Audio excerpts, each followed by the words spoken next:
Let's return to This Week in America. Here's your host, Rick Bratton. Welcome back, everybody. Coast to Coast, This Week in America. Jerry Schaefer says his book, Women Down Through the Ages, How Lies Have Shaped Our Lives, demonstrates how the initial lie in the Garden of Eden, that it was Eve's fault, has reverberated throughout history to keep women down, to shape their destiny. And as Jerry says, it's been a constant uphill battle for women to prove their worth. By denying women's valuable input, men have steered civilization toward a cliff, and sometimes in the process, they shot themselves in the foot.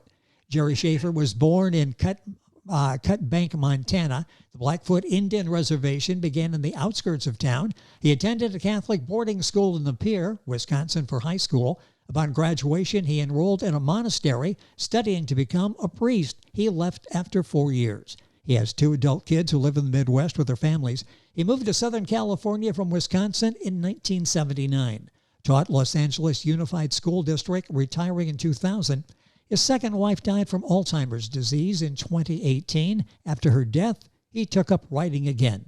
And Jerry Schaefer, author of Women Down Through the Ages, How Lies Have Shaped Our Lives, is our guest on This Week in America. Hi, Jerry. Welcome to the program. Love to have you with us here today. Looking forward to this conversation. Thanks, Rick. Happy to be here. Humorist, author. The book is really so well written. Women Down Through the Ages, How Lies Have Shaped Our Lives. Jerry Schaefer, our guest on the program. Give me an example of something that proves your point in the book. And the book is full of them, but just give me one that'll get our attention right at the beginning that proves the point. Well, I think one of the good examples was in the 18th century, there were some missionaries in Quebec with an Indian tribe there, Native Americans, and the head of the missionaries spent some time there with the natives, and he was just abhorred at how they were living, that the kids were running free, the wife had just as much say in the household as the guy, and basically the missionary said, you need to shape this thing up and take control here and get things in order. The kids shouldn't be running free, and your wife should be more submissive. and And so he took it to heart, and a few years later, there was a lot of problems with the tribe. There was alcoholism, and things were not going well. And so that's just kind of one example of how things work. A number of these are in the book. Jerry's book is Women Down Through the Ages, How Lies Have Shaped Our Lives. A lot of them church-oriented. I mentioned in the beginning the initial lie in the Garden of Eden, that it was Eve's fault, and we'll touch on that as we go through the conversation today. Book available wherever books are sold. I'll send you to urlinkpublishing.com, Amazon, of course, Barnes & Noble. Let's talk about patriarchy, which is obviously a main topic of the book, Women Down Through the Ages. How does patriarchy affect women? Talk about the impact between the two. Yeah, well, it's just continuing.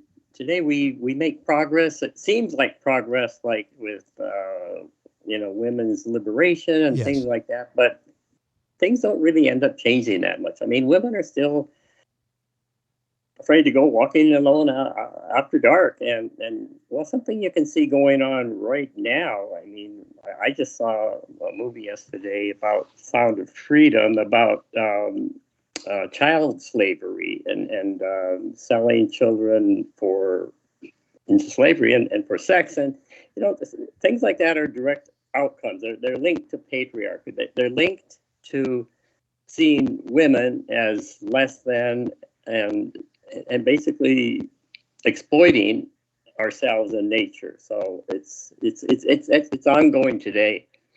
With us on the program is Jerry Schaefer. That's Schaefer. His book is Women Down Through the Ages, How Lies Have Shaped Our Lives. Book available wherever books are sold. Links on our website, thisweekinamerica.us. So, Jerry, how does patriarchy, what's the impact it has on men? Does it have a negative impact on men as well? Yeah, it really does, Rick. I mean, my own experience growing up, when I was in grade school, I at some point some of my friends kind of introduced me, you're not quite man enough. I mean, they had me in the restroom one time. They were telling me to punch this guy in the stomach, or just punch him, and I didn't I didn't even know the guy. So I mean, the kind of grooming, it kind of starts in school, and of course we get it from our parents. I mean, I'm from a patriarchal family, and it affected me growing up, and it affected me. I experienced it firsthand with my older brothers, my parents. So it affects us in the sense that we're kind of divided. I mean, I wasn't able to really express myself emotionally. Like I was kind of grooming myself not to be the person I was. So Yes. it does affect men. It's interesting you talk about even the most powerful men are helpless to escape the manhood trap. And I think you just described that, didn't you? It's there, it's been there, and it seems to stay there. That's right. Yeah, it's really hard to get out of it. I mean, the thing is, we've been living under this patriarchal blueprint for, 8 to 10,000 years. So it's so ingrained, we don't even realize it, or we don't think we can get out of it. We almost think it's natural, and it really isn't. How prevalent is patriarchy today? And I mentioned that because you said we've come a long way, or we think we've given ourselves credit for coming a long way. But then you stop and think, and well, maybe not so fast. Maybe we haven't come as far as we think we have. How prevalent is it today? Yeah, I think it's quite prevalent. I think we have I think it's reaching the end point, though, because patriarchy has taken us really to the edge of a cliff, because we're in different ways we're almost looking at the end of our species. I mean, could be nuclear war. It could be. I mean, there's certain cabal of people who want to make us into different human beings, into altering our human nature, and that's kind of the end of the patriarchal scheme. I mean, patriarchy came out of, we can do better. We don't need to follow the natural order. And that's reaching its logical conclusion with trying to alter our actual human nature. So I think it's very prevalent, but it's also, and on another level, it's coming to an end, because women are really seeing it for what it is. And they're really kind of going in their own direction. And men are starting to realize that it's not working, and they're kind of following women's lead. So I think we're nearing the end of it. The book is so well done, bringing up a very important topic, doing it in a humorous way, but it gets you thinking, and it's like, wow, is that me? Is that anybody I know? Is that what life is like now? The book is Women Down Through the Ages, How Lies Have Shaped Our Lives, by Jerry Schaefer, Schaefer. Book available wherever books are sold. What would life be like? What would the world look like without patriarchy? What would be ideal?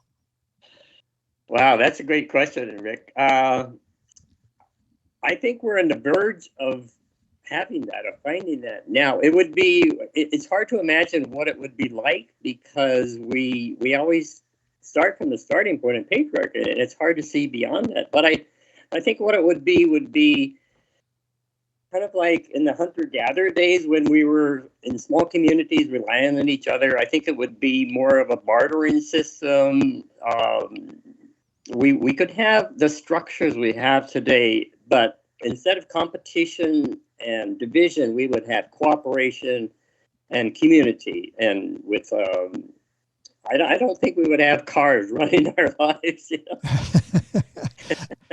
When you think about it, it's like, that's a goal. That would not be a bad life for all of us. You talk in the book about we're in a deep state, deep sleep of tradition, lulled by the enslaving and enchanting tricks of the marketplace. Is that part of the problem, why patriarchy keeps going? Yeah, I think it is, Rick. I think it is. That's one of the traps that we fall into, and we don't even realize it. We don't realize how. Yes. Yeah. Well, there are a lot of subtle messages out there in the marketplace, aren't there? Oh, yeah. They know how to trick us. And, within each of us, there is that kind of division within each of us, so that we can be captivated. We can be taken over and become, kind of unconscious almost.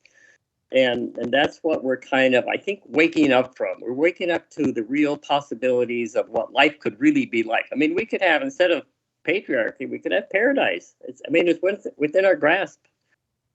Yeah, and those are all decisions that we can make. And probably a lot of these decisions, maybe not even decisions, we just continue this because it's sort of the messages we get. It's the way we were brought up. We haven't really thought about what we're doing and the impact it has. The book is Women Down Through the Ages, How Lies Have Shaped Our Lives by Jerry Schaefer, Schaefer. How can we change, even stop patriarchy? That's the whole key. Once we have an awareness, and we get that from reading your book, that, wow, this really is not right. We really need to make the world a better place for everybody, and we have it in our power to do that. How do we go about making that change? It's one thing to know we need to. It's another thing to actually implement it. How do we do that? Yeah, I think it's by kind of becoming aware on an individual level, waking up to who and what we are, and communicating that with others, finding community, because I mean, we live in a world really divided, and we have all these different things, the media, authorities kind of dividing us. And what we really need to do is find out who we are and share that with each other, and kind of wake up to what life can offer us. Our guest is Jerry Schaefer. The book is Women Down Through the Ages, How Lives Have Shaped Our Lives. What role does sex play in patriarchy? Yeah, it plays a big role. And because patriarchy is about, I think that's what the initial patriarchs kind of envisioned, because we do have a sex drive. Yes. And they wanted to dominate. They wanted to have their way with women. So they kind of set it up, with the biblical narrative. So it plays an important part. And it's really, a big part of something that we need to kind of grow out of, or realize how we've been kind of manipulated and tricked into thinking and believing that it's so important. I mean, of course it's important and something we enjoy, but it's really been blown out of the waters with patriarchy kind of paired up with, Kinsey and Freud, the Kinsey report. And you see it today because of, now we're trying to sexualize children. Well, children, they don't need that. Exactly. How did you talk about your transition? You talked about as a kid, you grew up as we all did in this patriarchal society, and guys act this way. Little boys act this way. Go ahead and punch this guy because that's what we do. We're little boys. We do that. Talk about the transformation, the transition you went through to realizing, this really isn't right, and the world would be better off if we understood that. How difficult was that progress for you? Well, it kind of started with my second wife when we were dancing on the floor one night, and she said to me, "How come you're looking at all these other women and not at me?" And I realized, what are men? That's what we do. That's what men do. But then I started looking within myself and realizing that, yeah, I really do that. And why do women have this power over me? And I kind of went into a process of trying to get out from under that. And I went through this process of kind of learning to perceive women differently, not as sex objects, but as actual human persons. And it took me a few years to get through that. But at the end, it was an amazing journey that I started seeing women completely differently. And I no longer feared them. They didn't have this power over me. I mean, I still appreciate them very much, but that's kind of how I went through it. What would it be like if we had a matriarchy, if at least a balance possibly there? What would the world be like if it was different? Instead of patriarchy, it was matriarchy. Yeah, well, in ancient Egypt, they had some of the pharaohs were women, and like one of them, when she became the pharaoh, she made peace with the neighbors of Sudan, and she transformed the country into a beautiful place. So I don't think a matriarchy would work, and women would admit that as well. What we really want is a balance, because from the beginning, women have been out of the picture. I think if women were as much in the picture as they should be, we would not be where we are today with warring, all these wars going on and division, because women, they bring a different, more down to earth, bringing in their more attuned to nature. That's what we need. What's the role of popular culture in influencing patriarchy? In popular culture, I'll even throw social media in as part of that. What is the influence of that in patriarchy? Oh yeah, they're completely very influential. They're completely on board because everything is kind of geared towards keeping the status quo, keeping the patriarchy going.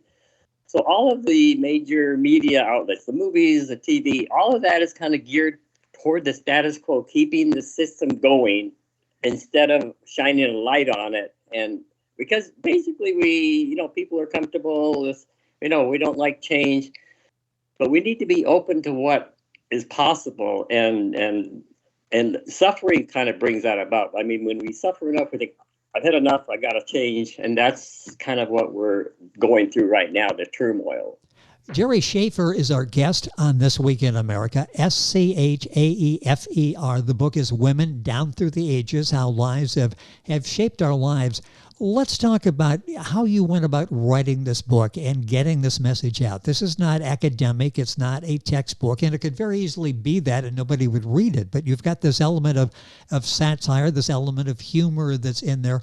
Talk about the presentation of the book. You've got facts, you've got history, you've got quotes from outspoken females, you've got a quiz as you go as well. Talk about balancing a touch of humor with a very important message. Yeah, well, that's something I wanted to do, Rick. I wanted it to be accessible and enjoyable. I mean, I'm someone who enjoys life, and I think life is very funny. I mean, bad as it can be, there's always some humor in it, and women have been treated so badly through the centuries, what we've done to them, and it's so ridiculous, it's almost ludicrous. I mean, things that we put them through. So I wanted to add a touch of humor. I sort of apologized in the beginning, saying women, it's not a funny thing, but I think it can be something, you can kind of see it in a humorous light and make it more readable. I wanted to make it accessible that way, and like I said, to me, life is funny, and if I'm going to write something, I've got to put some humor in it. Well, yes, and it's interesting. I mentioned in the beginning, growing up next to the Blackfoot Indian reservation, what role did they play in your life? You talk about their zest for life, their joy, their laughter. Has that impacted who you are? I think it has, Rick. I mean, I don't think I realized it so much at the time, but later on, I really did, because my best friend was a full-blooded Blackfoot American, and he was just so different. I mean, they didn't talk a lot. They're more silent. They have a side of a presence that I think I grew up with and learned from. And like I say, their family, I mean, they were put through, all the stuff that we did to them, but they were so life-loving and laughing all the time. So different from my own family that, they were sort of my adopted family. With us on the program, author, humorist Jerry Schaefer. A couple minutes left in the program. You've written other books, and I want to talk about a couple of these. And you'll find these if you go to, for example, Amazon, Barnes & Noble, click on the author. All of Jerry's books will pop up there, as well as, of course, this one, Women Down Through the Ages, How Lives Have Shaped Our Lives. First one was The Story of You. That was a children's book, wasn't it? Yes, for little kids. And, it's basically, telling kids how beautiful they are, how beautiful life is, and a little bit of, I get some inspiration from Eckhart Tolle that, living in the moment is important, and not let thinking dominate our lives. So I tell kids, thoughts are not real. And, it's one of the things I mentioned to them. And so that's for them. And then there's a book for teenagers, Cruising Through the Teens, Easier Than It Seems. Again, letting them know that high school could be a fun time. I mean, it wasn't for me. It was a very difficult time, but if they can learn to look inside themselves and not listen to what their peers are saying or, the culture around them, yes, they can really navigate it better. And then one of the books is that, now, isn't it kind of funny that? Has that been published? Yes, that has been. Yeah, and that's just a short book, short chapters on time and space and ego, and it's just kind of a poking of look at how weird life is. For example, when we're born as babies, we kind of have it all. I mean, we're not talking yet, but we know what life is, and then we kind of spend the rest of our life trying to get back to that point of what we knew at birth. Yes. And with the hospitals, the medical system is kind of set up. Well, it's not going to be healthy if we're healthy. The health system breaks down. They need constant customers, especially with the money they're spending on buildings and equipment and all of that. All the books are available, of course, at Amazon, Barnes & Noble, the usual places. The book we focused on today, Women Down Through the Ages, How Lives Have Shaped Our Lives. What are you working on now? Have you got another book that you're working on? I do, Rick. I do, and this one is tied somewhat to the women's book on patriarchy. It's kind of about male and female sex and the intersecting with sex and how that affects our lives. And I include a chapter in it of how I went through that, seeing women differently, and it's a little bit funny, but. That's what I'm working. It's almost finished. I'm just looking for an agent right now. Well, we'd love to have the chance to talk about that as well. And I've got a minute or so here at the end. What do you hope the message is that readers take away from reading Women Down Through the Ages, How Lives Have Shaped Our Lives? Just in a couple of sentences, what do you hope when it's over with, they put the book away, they think back on it? What do you hope they're thinking about? Yeah, well, I would want them to, I think that they see what has been going on in the past, they can kind of connect it to what's going on still right now. And they can start to see that there's a different way of looking at women. There's a different way of seeing life. And that's kind of what I hope they would take away. You do such a wonderful job in making that presentation in the book, Women Down Through the Ages, How Lives Have Shaped Our Lives by Jerry Schaefer. Jerry is Jerry, Schaefer, Schaefer. Book available from yourlinkpublishing.com. You'll find it at Amazon, Barnes & Noble, all of the usual places. Jerry, a job well done on this. I really look forward to having you back on the program to talk about this, and I love the new topic for the book, and an excellent job, books for younger readers that you have out there as well. Thank you for spending some time with us on the program today. You're welcome, Rick. Enjoyed it very much. It's been a lot of fun. Our guest is Jerry Schaefer. The book, Women Down Through the Ages, How Lives Have Shaped Our Lives. The book available, of course, wherever books are sold.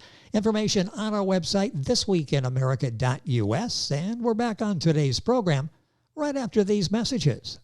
This Week in America is online. You can visit our website, thisweekinamerica.us. Scott Pinkerton, Associate Producer of This Week in America. Jay Anderson, Segment Producer. Ben Watson, Webmaster. Otto Bechet, Director of Engineering and TV Production. This Week in America produced and is the trademark of Blue Funk Broadcasting, LLC.